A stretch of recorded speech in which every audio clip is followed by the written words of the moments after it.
when you know where you're lost, you can pick out the right map. If you're lost in Detroit, but I give you a Chicago map, you're still going to remain lost. So in today's episode, I'm going to give you a map that you can pinpoint anywhere you are on the map to help yourself get free.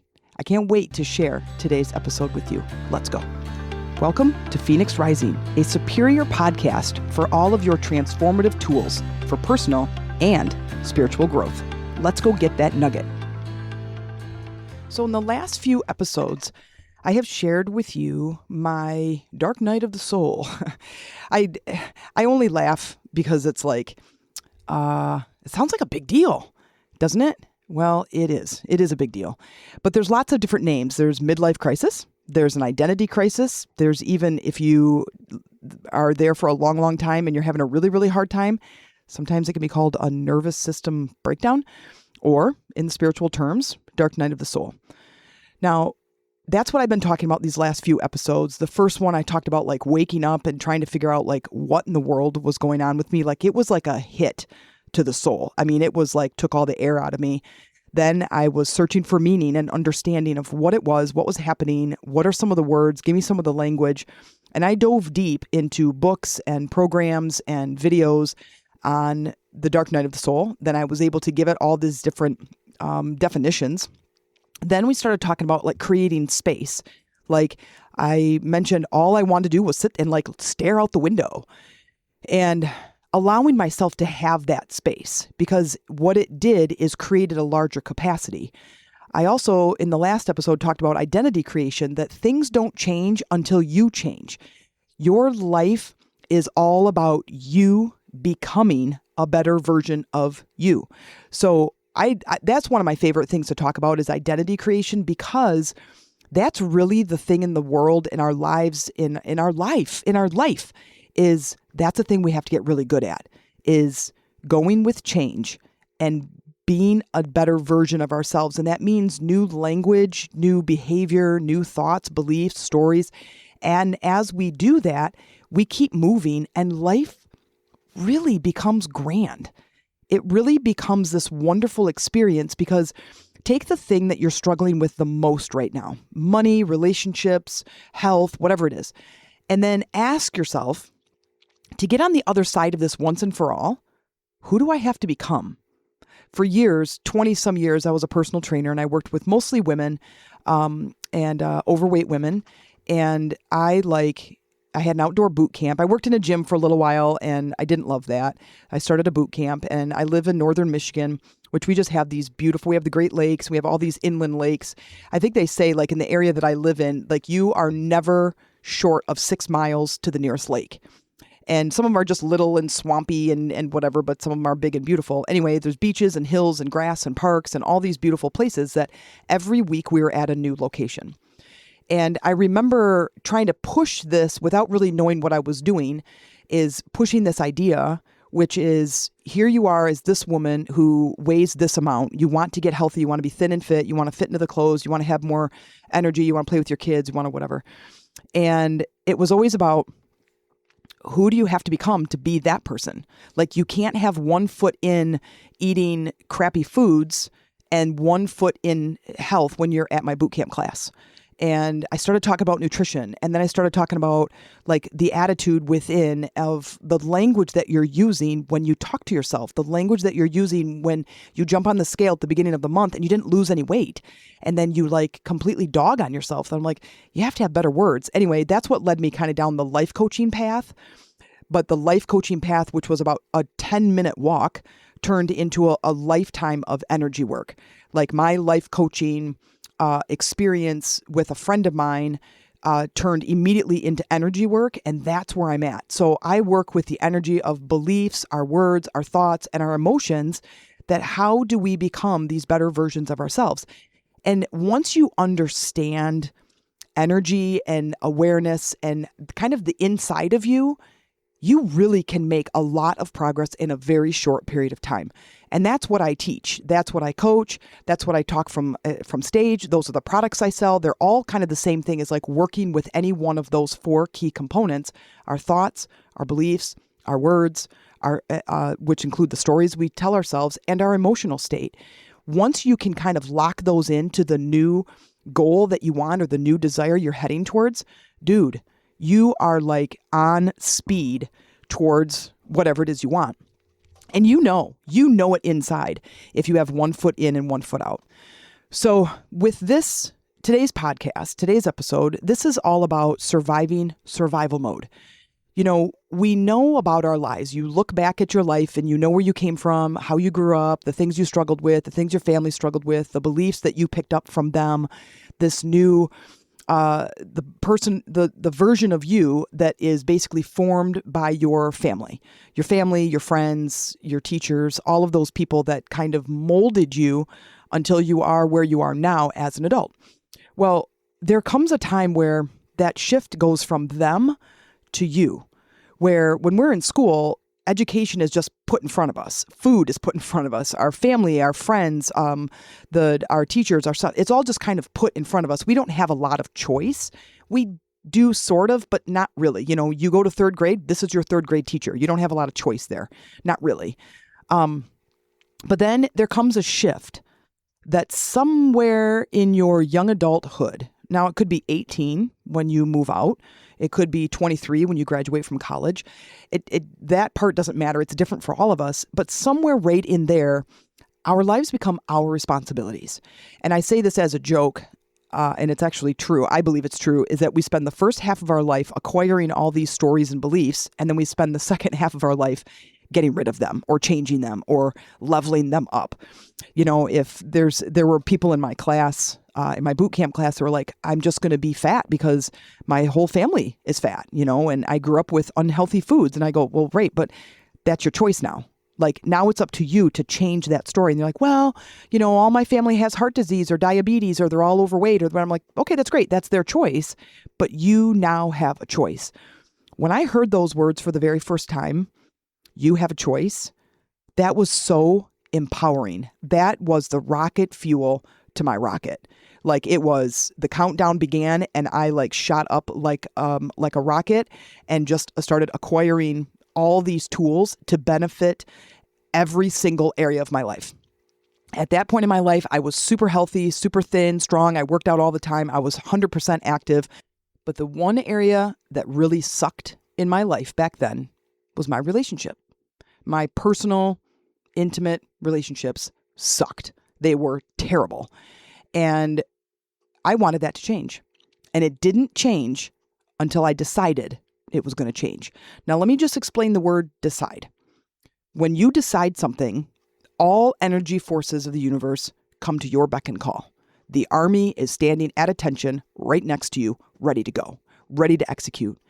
If you are wishy-washy, your desire is not going to come to fruition very easily, like when you decide. I had a person who came to class, a woman who came to my boot camp class, who was overweight and had 2 kids, was about 30 some years old, 34 or something. And she came to class and she had decided. I could tell the energy in her. There was another girl who came to class, same age, exactly same weight. The only difference is she didn't have any kids. And one lost 80 pounds in 6 months and one maybe 10, 12, 15 pounds. And there was a very vast difference between the two of them. Very, very vast difference between the two of them. One decided.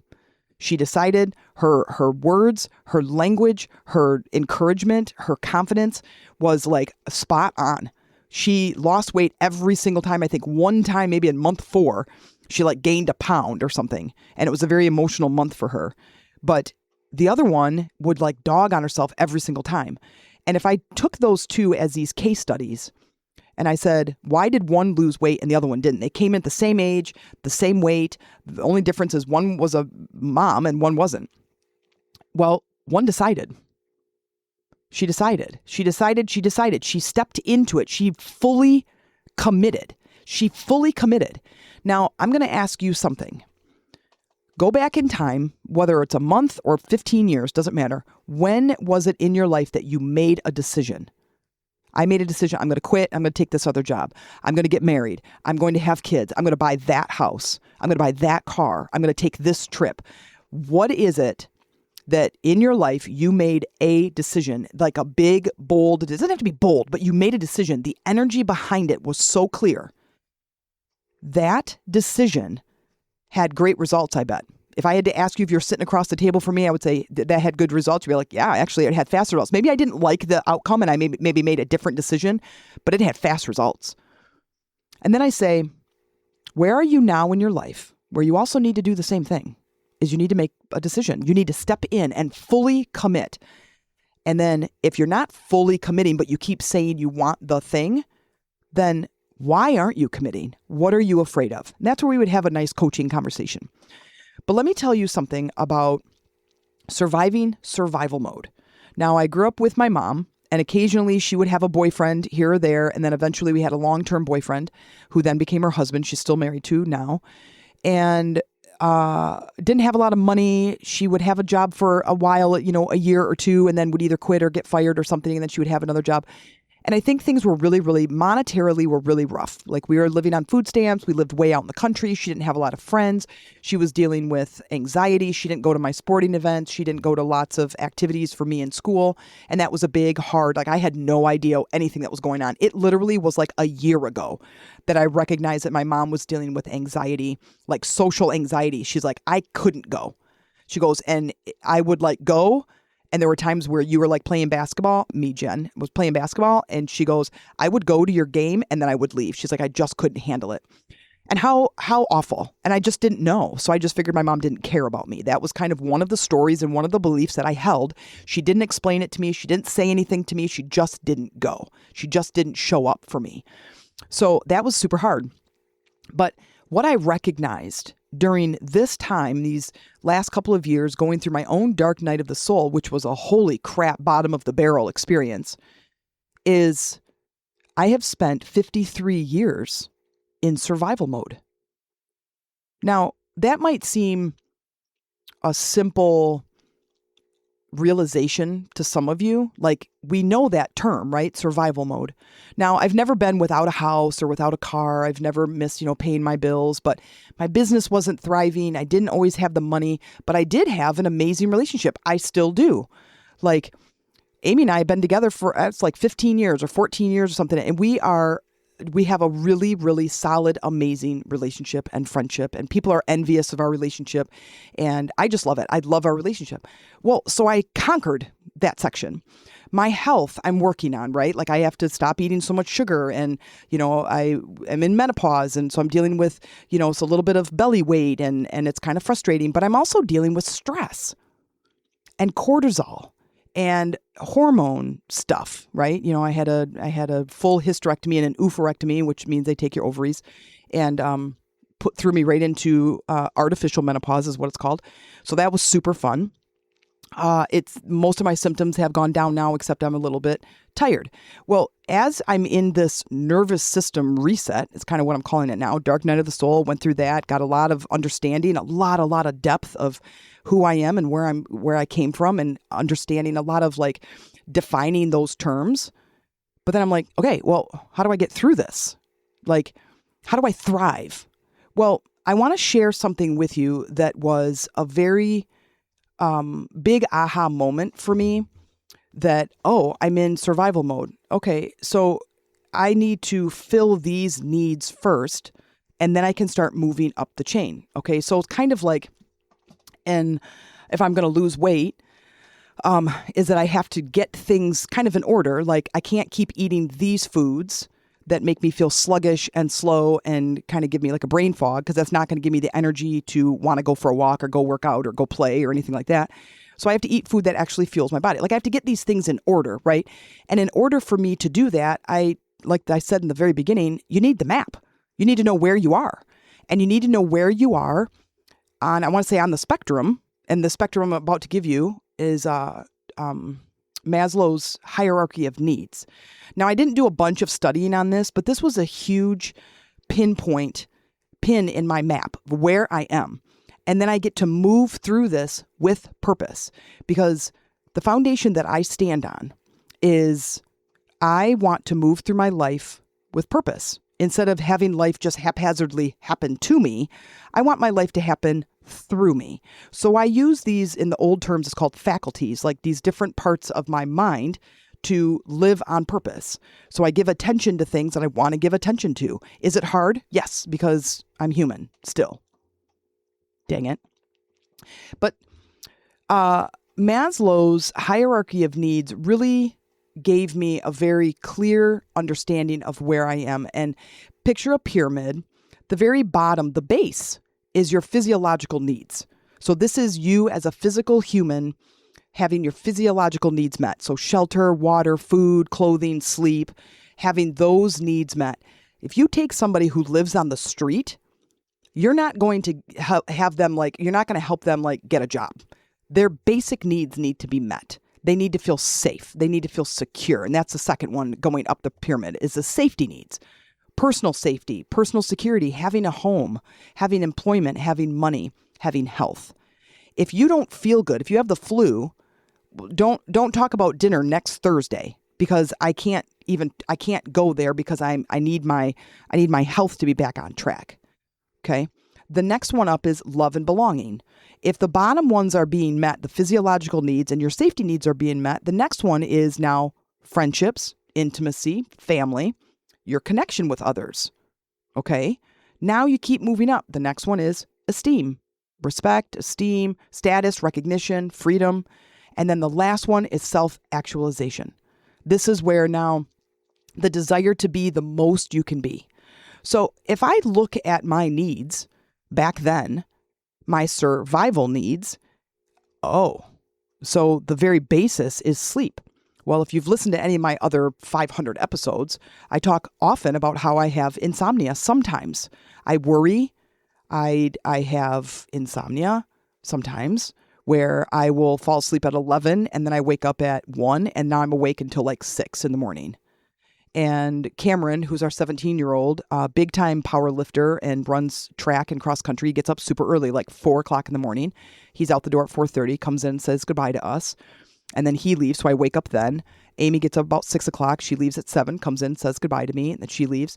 And now I'm exhausted for the day, right? Or I'll sleep again for a couple more hours. But what kind of sleep is that? I slept for an hour or 2 or 3 at the beginning of the night, and then I slept for an hour, 2 or 3, at the end of the morning. That's not good sleep. Well, if I'm standing in this place where I want to grow my business, I want to hold women's retreats. I want to hold online events. I want to create a membership platform. I want to create this community. Well, I'm jumping too far up this chart from survival mode. So I need to move my way through these hierarchies. I need to get my needs met through this hierarchy in order to get to the higher part, where the self-actualization, which is me getting to be the best version I can be. Well, I guess there's some things for me to focus on now. Because then what this actually does is this creates a roadmap. This creates a roadmap. Well, you know how many times I've heard where people are like, I sure wish that I would have gotten some sort of manual as it takes to be a human. I set out to find that manual, and instead I'm creating it through my own experiences. You want a better relationship? Then you have to be the person who has a great relationship. You want to lose weight? Then you have to step into the role of the person who is healthy, thin, fit, strong, flexible, whatever you want.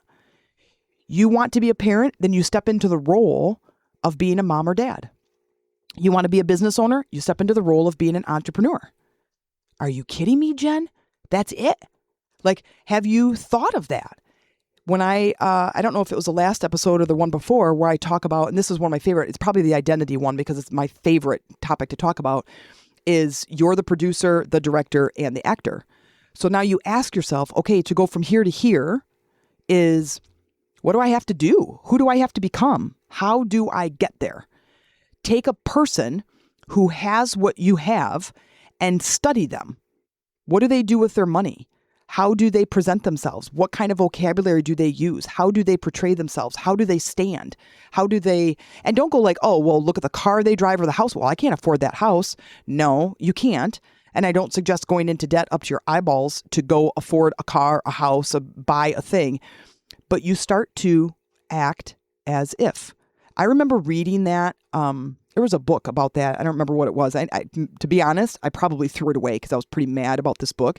Act as if you already have it. And it made me really angry because it missed a point. And that point is not doing it in a way that you're lying to yourself. I'm thin and fit. I'm thin and fit. I'm thin and fit. Changing your physiology. If you're not feeling very good, do two things. One, eat something that is natural to the earth. Eat vegetables, fruit, drink water, right? Lean meat. Don't reach for caffeine and cookies because they're not going to satisfy the energy source that you need to feel awake. Then the second thing, stand up. Push your chest out, your shoulder back, your chin up. Stand up and be the confident man or woman that you want to be. This is not touting the ego. This is changing my physiology to step into a better version of myself than I was 10 minutes ago. When I'm not feeling like coming down to record in my brand new office, which I absolutely love, this is what encourages me to come down, but it is super cold today, rainy, gross. We had a huge rainstorm last night. And the last thing I want to do is come sit downstairs and stare out my sliding glass doors out to my basketball court and look at this rainy, gray day. I'm like, I'd rather go upstairs and watch TV. But I'm in business. And I am stepping full into being a six-figure business woman. Well, a six-figure businesswoman doesn't give two craps about what's happening outside. She stands up, she puts her chest out, her shoulders back, her chin up, and goes downstairs and records the best podcast she can record. And that's where I am. So two things. One, you find the energy. You find the food that is going to energize your body. Not caffeine, not sugar. Water, natural fruits and vegetables, a salad, lean meat. Like get some really good, and you're going to feel a difference. Do this for a week. Do it for 3 full days. Eat really healthy whole foods. You're going to feel a difference about how clean your body feels, how light you feel. You go to somebody who's lost 100 pounds, I can guarantee you they didn't do it with cookies and caffeine, right? So there's this identity to step into. I'm in this survival mode, and here's the problems. Like I'm not feeling very good. I'm feeling very low energy, feeling lethargic. I'm feeling kind of thick in the middle. And then I go, okay, if I was going to feel better, because people in menopause, they do kick this. They balance their hormones. They lose the belly fat. They find the energy again. They find the fun again. I'm like, okay, so I need to start acting like that. How do I do that? Well, it's not with sugar and caffeine. Now, do I eat sugar? Yes, almost every day. Am I still feeling thick? Mostly. But I'm figuring it out. This is how I'm moving through survival mode, how I'm surviving survival mode. But here's what I will share with you. How do we thrive on the other side of survival mode? That's where I want to go. That's where I want to go. So I'm going to leave you with this. Here's the map. Now, I didn't dive headfirst into Maslow's hierarchy of needs, but this was a huge pinpoint. Where am I on this map? And how do I move up? How do I move from here to here? And I will tell you this. It is up to you, my friends. It is up to you to make a choice. And that choice you make every single day. Do I step into a version of me that was better than yesterday? Do I do it now? How about now? How about now? How about 10 minutes from now? How about right now? How about right now you make a decision to be the best version of you can be? So keep going, because as my friend says, if you're in hell, keep going. Don't stop in the middle of hell. Keep going, keep learning, and keep growing. Thank you so much for listening. If this episode resonated with you, please take a moment to follow the show, leave a review, or share it with someone who might need to hear this too. It truly helps this work reach more people. If you'd like to go deeper or support the podcast, you can find everything linked in the show notes, including a way to support the show or explore my upcoming events, circles, and free resources. I'm really grateful you're here. I hope this episode met you exactly where you are and gave you just one nugget of inspiration towards your transformation.